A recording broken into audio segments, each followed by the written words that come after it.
Buenas tardes, mi nombre es Gal Enrique Chul Mejía y hoy les hablaré de la historia de México en el siglo XIX. En este trabajo les hablaré sobre la historia de México en el siglo XIX, resaltando los acontecimientos más importantes de la época. Comenzaré con los viajes de exploración y conquista, continuaré con la caída de Tenochtitlan, seguido de la fundación de la Nueva España, su organización, y terminaré con las reformas borbónicas. Los viajes de exploración y conquista. El primer viaje de exploración fue meramente de exploración y fue en 1511, encabezado por Jerónimo de Aguilar y Gonzalo de Guerrero. Luego de salir de Panamá, a mitad del viaje, un huracán los interceptó e hizo que naufragaran en lo que se conoce como los arrecifes de Alacranes, donde convivieron con los, con los indígenas de la zona. El primer viaje de conquista fue en 1517 y fue encabezado por Francisco Hernández de Córdoba junto con Antonio de Alaminas, los cuales 21 días después de salir de Cuba fueron interceptados por una tormenta y terminaron naufragando en lo hoy conocido como Isla Mujeres. Segundo viaje de conquista. El segundo viaje de conquista se dio en 1518 y fue dirigido por Juan de Grijalva. Y en este se dirigió a la isla de Cozumel, que luego nombraría como la Santa Cruz. El tercer viaje de conquista fue seguido a este, y fue en el mismo año, 1518, y fue dirigido de igual manera por Juan Grijalva, pero esta vez junto con Francisco de Madero. Y durante este viaje se descubrieron lo que hoy se conoce como la provincia mexicana de Tabasco y el actual río Grijalva. El cuarto viaje de conquista fue el último y fue en 1519 y fue dirigido por Hernán Cortés, pero no tenía el permiso de Diego de Velázquez. Fue un viaje improvisado por él y sin autorización.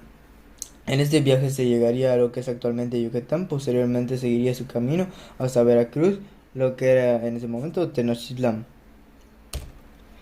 La caída de Tenochtitlan.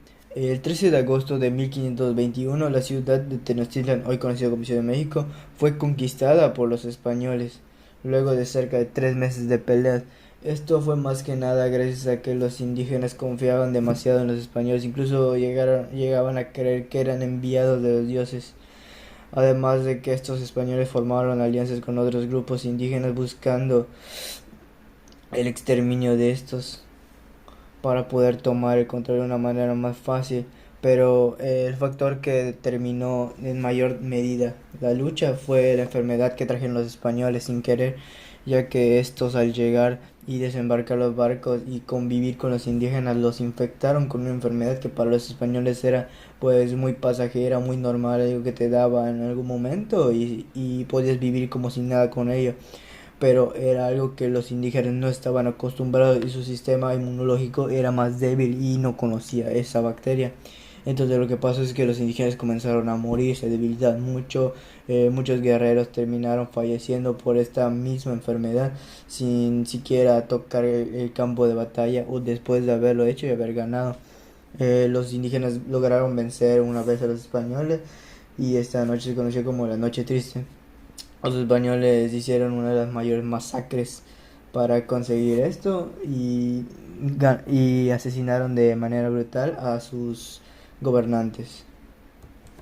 La fundación de la Nueva España. Luego de la caída de Tenochtitlan, los españoles decidieron fundar sobre esta la Nueva España, que sería una extensión de la España original, la España europea, y serviría para mandarle recursos.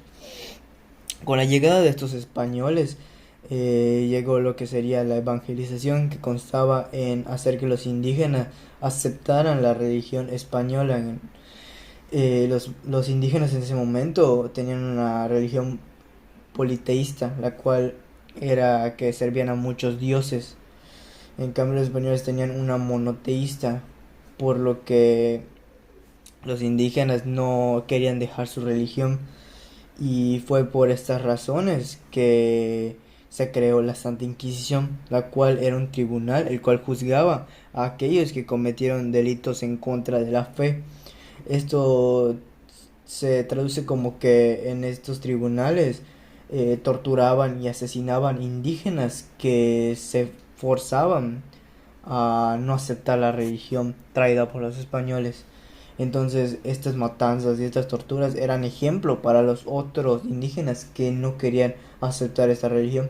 De esta manera, después de cierto tiempo, pues los indígenas terminaron entendiendo que si no aceptaban esta religión iban a terminar muriendo o siendo torturados. Fue por esto que al final de cuentas los indígenas terminaron por aceptar la religión de los españoles.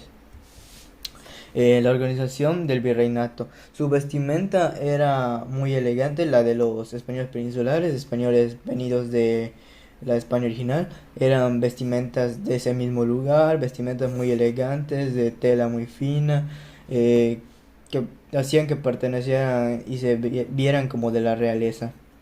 Los mestizos tenían unas ropas que no eran ni muy buenas ni muy malas tampoco. Eran hechas de telas, pues entre comillas, buenas, pero que no llegaban al nivel de los españoles peninsulares. Y los indígenas utilizaban ropa hechas por sí mismos de los materiales que encontraran, por lo general telas rotas y de esa manera. La economía en ese momento era principalmente la agricultura. Se destinaban las actividades comerciales y agrícolas. De cierta manera la agricultura fue lo principal, pero después de un tiempo la minería también tomó un lugar muy importante en la economía. Las clases sociales en la Nueva España, el rango más alto que tenían las personas normales eran el español peninsular, que eran los españoles venidos de la España original de Europa, seguido de los criollos, que eran los hijos de los españoles nacidos aquí en la Nueva España. Después seguían los mestizos, que eran hijos de los españoles, pero combinados con otra raza, que podía ser los indígenas o los mismos mestizos o cualquiera. Los indígenas pues son los mismos habitantes que estaban allá desde antes. Las castas son hijos de indígenas y negros y otras razas, y los negros pues eran los escalones más bajos, los cuales no tenían prácticamente derechos y eran tratados como esclavos de los rangos más altos, los españoles peninsulares. Organización política. En primer lugar estaba el Real y Supremo Consejo de Indias, después seguía el virrey, la Real Audiencia, el ayuntamiento, la alcaldía mayor y los corregidores. Esto quiere decir que según el nivel tenían cierto poder. Por ejemplo, el virrey tenía poder casi absoluto en la Nueva España, pero de cierta manera siempre servía al rey de la España original. Pero debajo del rey de la España original estaba el Consejo de Indias y la Casa de Contratación de Sevilla. O sea, el virrey no tenía completa autoridad por diversos factores. Las reformas borbónicas. Las reformas borbónicas fueron cambios administrativos aplicados por los monarcas españoles de la Casa de Borbón con el propósito de remodelar tanto la situación interna de la península como sus relaciones con las colonias. Una de las reformas políticas y administrativas fue la abolición de los alcaldes mayores y corregidores, que eran considerados un foco de corrupción y prevaricación. Esto quiere decir que los alcaldes mayores y todo eso en ese momento eran un foco de corrupción, ya que en este tiempo se había empezado a dar mucho lo que era el contrabandeo, ya sea de ropa, utensilios y esas cosas. Más que nada se daba con países vecinos a España, que siempre eran europeos, y con la misma Nueva España, en el mismo país se daba. Las reformas comerciales. Se estableció el libre comercio entre América y colonia española. Esto quiere decir que España quería convertir todo en un monopolio, quería hacer que de la España original se crearan los objetos, se creara la ropa, se creara todo, se enviara a la Nueva España, allá se vendiera todo y el dinero recaudado se regresara a la España original, convirtiéndolo así en su propio monopolio y su negocio. Las reformas económicas. Se potenció el desarrollo de la minería. Esto se refiere a que se vio un gran futuro en la minería y se comenzó a pagar mejor, se comenzó a centrarse más en la minería, aunque la mayoría de personas y indígenas que trabajan de esto no les gustaba y no querían, ya que era un trabajo algo peligroso y en ese tiempo habían otras formas de ganar dinero, pero después de que los españoles se dieran cuenta que era una gran forma de conseguir ingresos, decidieron enfocarse demasiado en él. Las reformas militares. eh, Se decide debilitar el poder de los criollos, quitándoles el poder militar. Esto quiere decir que los mismos españoles peninsulares se dieron cuenta que los criollos habían conseguido una fuerza militar, pues no gigantesca, pero sí un tanto grande.